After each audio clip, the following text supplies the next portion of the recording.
So, hello, and welcome to Truth You Can Wake Up To. I'm Samuel William. It's the 16th of January 2013, and I'm speaking to you from Truth Towers, my flat in North London. Now, this episode is called What's Going On in Mali? It has been filling our newspapers and television screens for the last few weeks, and actually been going on really in the newspapers at least for the past year. All of these things that are going on in Mali have, of course, escalated in the past few days and the last week, really, especially seeing as the French military, on behalf of the UN and NATO, has been continuing what I'm going to theorize during this episode is a campaign of ethnic cleansing of the natural inhabitants of North Mali. Now, understanding any conflicts like this is always handy if we can understand just a little bit of context and a little bit of history about the area and the people involved. Now, a good thing to point out is that France has a very, very vested interest in Africa, especially North Africa. It's been seen, of course, over the last few years, really, that North Africa, especially the Ivory Coast, has been a victim of French interference because, mainly, it is being said, because of the oil industry. There's a lot of natural resources in North Africa, especially oil. The Ivory Coast, of course, French interests, basically corporate interests and how they mix in with government interests, have been ruled by the barrel of a jet fighter and normally by what's called peacekeeping troops. Mainly because these areas have always, their history is tribal sectarianism, we'll call it that. There's always going to be fighting between the different factions and different peoples and different ethnic persuasions that are within North Africa. But these things become polarized when we see Western forces involved, so-called protecting democratic societies. Now, democracy in North Africa wasn't ever really a natural occurrence. They have their own, and have always had their own form of democracy, which is just mutual understanding and sharing of traditions and customs, and trade was one of the most important things that really knit North Africa together. Of course, the main trade that was always there was in gold and salt and spices and stuff like that. Now, the whole trade and natural economy of North Africa was completely spoiled during the naval expeditions, specifically of European nations, being mainly Britain and France. Of course, Britain and France traditionally have, back in the, let's call it the Napoleonic era, Britain and France were at loggerheads. They were having rival corporate affiliations, all these clipper ships going towards India. The East India companies of Britain and France were rival companies who really fought it out hammer and nail. And one of the key things to the either success or failure of the British and French campaigns during the late 1800s and early 1900s was any affiliations and any colonies, or as they would call them, protectorates, that they could secure to help them along their way. Now, a good thing to do is to go on a map and look at North Africa and just have a look at the very strangely shaped countries that are in North Africa. A really good one a very enlightening one to have a look at is on the very far western edge of North Africa is a place called the Gambia. There's a lot of very strangely shaped countries there, but I'll talk about those in a minute. The Gambia is a very interesting thing to see because you'll notice it's a very small country and it follows the line of a river. Now, the shape of the country itself has, around the meanders of the river, these sort of circular boundaries. Now, this is a very peculiar but very specific shape, because this was the maximum range of British cannon, and that is essentially how the Gambia was secured by the British, was just through the barrel of a cannon. Now, of course, things like that are just giving us a flavour and an inkling that Africa has always been the playground, the strategic playground of Western dominance through violence. And, of course, exactly the same happened throughout the 1900s, throughout the 20th century. Western domination has played African nations against each other, and this is the way that strategic battles are won. In North Africa, especially in the Mali area, in this sort of, I guess you call it sub-Saharan Africa, in 1910, a Christian missionary who was called Charles de Foucault, Charles de Foucault, you have to say that quite carefully. He lived sort of tribal, solitary existence, trying to spread Roman Catholicism amongst the tribespeople of Africa.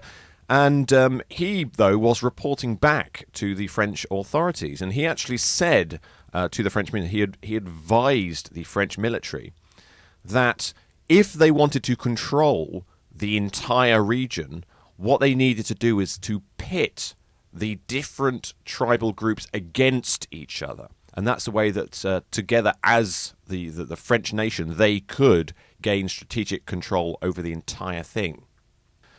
Now, if you look at the shapes of the countries in North Africa, especially around Mali and Algeria and Niger and even Libya and Egypt and all of those all things that have been, of course, in the newspapers and the press a lot over the last year or so, a couple of years, you'll notice that they have these straight lines. Now, these straight lines are a sure indicator and a sign of Western intervention.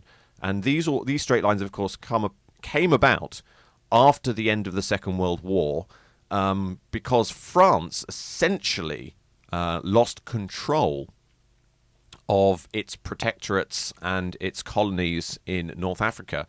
Of course, France, completely dominated by the Nazi, the German army in the Second World War, basically lost control of their international strategic allies. After the Second World War, these were handed back to France as protectorates, and of course the new boundaries just drawn on a map, literally pencil, ruler, this is your country, that's your country, here's the boundary. Of course, countries don't operate that way, especially people who have a tribal culture. Their boundaries are organic in nature, just as their societies are organic in nature. Now, the imposition of this logical, controlled order that was put in after the Second World War, of course, is all part of the problems that are still being faced in African nations today. Now, Mali is a very specific type of place. Mali itself, the whole of North Africa essentially was dominated by French colonialism in the 1880s and towards the early 1900s.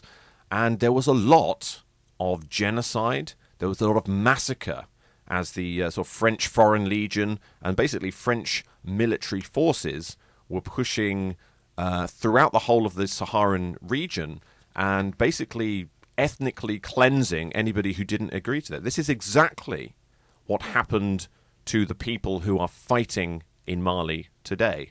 They are known as the Tuareg people, the Tuaregs, who are like a nomadic society who live in Saharan Africa. And they opposed French colonialism in the late 1800s.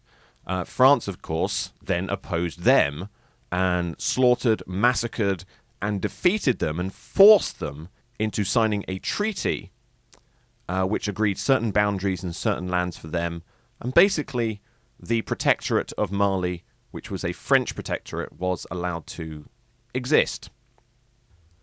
Now, of course, when France, during the Second World War, lost control of this area and lost influence within the area, no doubt the Tuareg natural nomadic peoples spread back towards what they saw as rightfully their land. And, of course, post-war Africa is really, really dark in terms. It's like almost like the Dark Ages. A lot of stuff happened in terms of reassessing boundaries and controls within this area after the Second World War that really isn't documented very well. But what we do know is they took a pencil and ruler and they drew where the boundary was, and no doubt they had to enforce it somehow, especially as France retook control. Now, during the 1950s, there were huge amounts of rebellions and huge amounts of infighting to do with specifically Mali being like a puppet colonial force operating on behalf of the French. And of course, the only thing to do, we know this very well if you know anything about how the British operated with their colonies. Essentially, if you've got a rebellion, it's because the tyranny of the leadership from a foreign power is so obvious that the people rebel against it. So the best thing you can do is to grant so-called independence to the nation you're talking about. It's exactly what happened with Mali around 1960. They were granted independence, but of course that independence was for this protected, artificially installed government, which of course would have been accepting international aid from Western nations like France. And it was actually from 1960 onwards, in this granting of independence for Mali, this is where the subtle control of the political system came in. No longer was there this big French monster. No, there was a thing called the IMF. Now, the IMF had very, very, very strict rules about what could happen developmentally and politically in Mali. And this led to a massive period of poverty, essentially. The people were unprosperous. They couldn't continue naturally with their sort of trade networks that may have been built up over many, many generations. They were forced into a very particular and controlled political realm. And because of the unhappiness and the poverty of the people of that area, even more, rebellions carried on. Coups were happening left, right, and centre.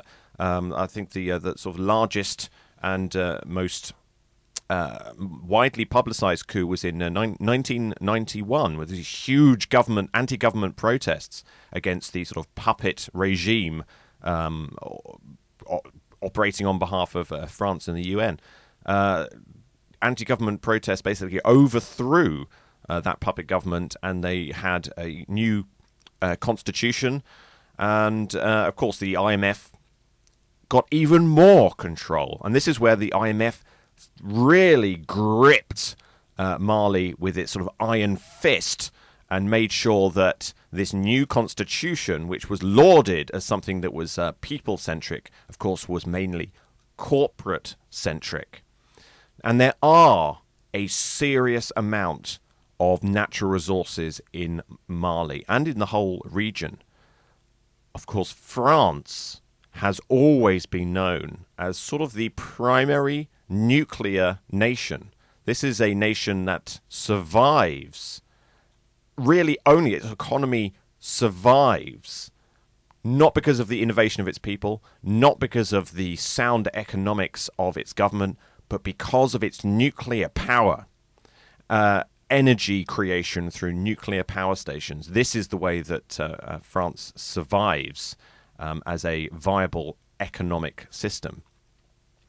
What is the key resource that can be found in Mali today, it is, of course, the U word, uranium. There's a lot of gold there, there's a lot of oil there, but there's a huge amount of uranium. Now, this is the reason that the natural inhabitants of North Mali cannot, as far as the UN are concerned, cannot be allowed to take control of the south of Mali. Nothing to do with protecting the Mali government, nothing to do with anything to do with democracy, and nothing to do with Al-Qaeda, but it is to do with uranium and Western corporations. Now, let's talk about contemporary issues. The so-called militants in the news, on newspapers, on the television, they're saying militants are attacking the south of Mali. Militants are in control of North Mali. Now, these militants, I mean, if you call them militants, this is like a derogatory term. But if you have a look at the pictures of the French military turning up, I think you can be forgiven for saying that they look slightly militant, don't they? They look just mildly militant. A jet fighter bombing from, 20,000 feet, that is mildly militant, I would say. So calling these people militants is really just a misleading term. Of course, the Tuareg peoples who have been raging this rebellion essentially since the 1950s against French colonialism, they're saying that these Tuaregs are militants and they're calling them rebels. They're also saying that they're better armed, they're very well trained, and they're very well armed, better armed than they've ever been. Well, where did these arms come from? Well, you start looking into this question. Where did this training come from? Where did these arms come from? It's very, very interesting. And it shows quite clearly, I think, that this is a strategic operation. And these people have actually been betrayed by Western forces, specifically by French forces, French special forces, French intelligence agents. These guys have been betrayed. In what way? Because these Tuareg peoples, these so-called militants, they got their training in Libya not to fight Colonel Gaddafi's government. These weren't the rebel groups against Colonel Gaddafi. No, these were in the Libyan army. This is what happened when the French pushed these people off their land and basically gave them a treaty of starvation, is that they had nowhere to go. They had no jobs to do. So they went to Libya and they trained and joined the Libyan National Army.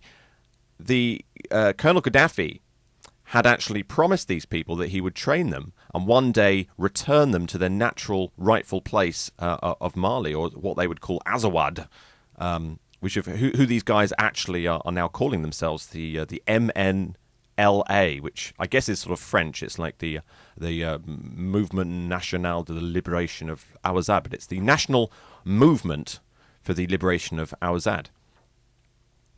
Now, these guys who were in the Gaddafi Libyan army, the National Libyan Army, the government forces, were paid off, and they were given an opportunity. They were bribed, and they defected from Gaddafi's forces.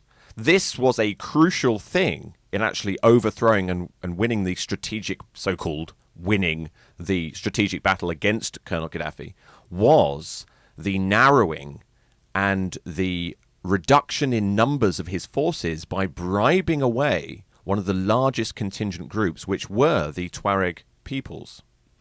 And what they did is they bribed them by saying, take the weapons from Libyan ammunition depots, take the stored up weapons and armaments, and leave the country. Because if you take these weapons, you can go back to Mali, where you can use them to solidify your position and get justice for what happened to your ancestors. So just to get them out of the way, these people were told that they could take the ammunition and leave, and one day they could retake their natural lands, which is exactly the promise that Gaddafi had given them and never actually done. He had always promised them that that would happen, but actually sent them to other places to fight instead. He sent them to Lebanon, and he sent them to various other places to push his own strategic agenda. But these people, of course, on the ground first in Libya, in the air first in Libya, these were French special forces. They were French intelligence agents. The National Transitional Council of Libya was advised, of course, by these sort of shadow military personnel. And, of course, there they go. They go off away from Libya. They go back into the Sahara. They go to Mali, and they take north of Mali. And as they push south into Mali, they come up against the very same people that had promised them liberation and support and opportunity. They meet up with the French colonial, slaughtering, massacring, airstriking militia group. The UN, NATO, and nobody is mentioning AFRICOM. AFRICOM are massively involved in everything that's going on in North Africa right now. It's very, very easy to see. I mean, what happened to really start off this thing in Mali last spring, like April, I think it was, in 2012, was there was another coup, a coup d'etat, and the military leader who led the coup to overthrow the government in Mali in 2012 was a guy called Amadou Sanogo. Captain Sanogo. Now, he was the guy who overthrew and was leading the coup d'etat in Mali in 2012. This guy works and was trained by AFRICOM. He went to the International Military Education and Training Department, which is AFRICOM. It's actually in America. It's funded by the State Department. So this whole thing that is in pursuance of strategic control of the entire region goes all the way back to the advice of this guy, Charles de Foucault in 1910. Pit them against each other. With that, you can control the region. And really, this is just a pursuance by the French military, a continuance of the social and ethnic cleansing that they started in the 1880s. That is all that is going on here. It should be noted that on behalf of the Western corporations, be it oil, uranium, gold, whether they're working as a strategic ally of the IMF, which of course they are, it should be noted that AFRICOM maintain a 24-hour drone surveillance of the entire northern part of the continent. So if there's any shadow of a doubt as to who is actually in strategic control,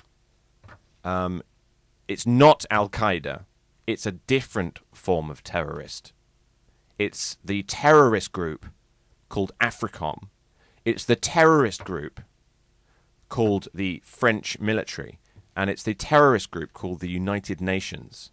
This pathway that North Africa is on was started in 1944 and 1946.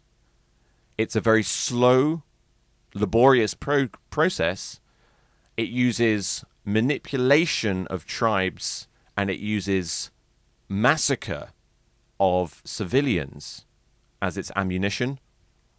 And the goal is, of course, to have total control of the material resources of North Africa. I hope, in some way, This has given you some information you didn't know before. Thanks for listening. This has been Truth You Can Wake Up To. I've been Samuel William. Do subscribe, comment, thumbs up if you like. That guy who always thumbs down, he thumbs down again. We know who you are. Doing things like favoriting and these videos. If you favorite this video, whoever goes to your channel and sees what you favorited, of course, they're going to come across here. And, of course, it's very, very nice if these videos get up to 1,000 views, which is really sort of a small target. But I know I have a hardcore contingent of possibly 200 to 300 people that always watch everything I do. And I thank you guys very much. Your support is absolutely amazing. And I thank you very much. Until next time, anyway, I hope you've enjoyed this episode. I will see you. Well, I won't see you. You'll see me. And from my flat in North London, otherwise known as Truth Towers, I will say goodbye.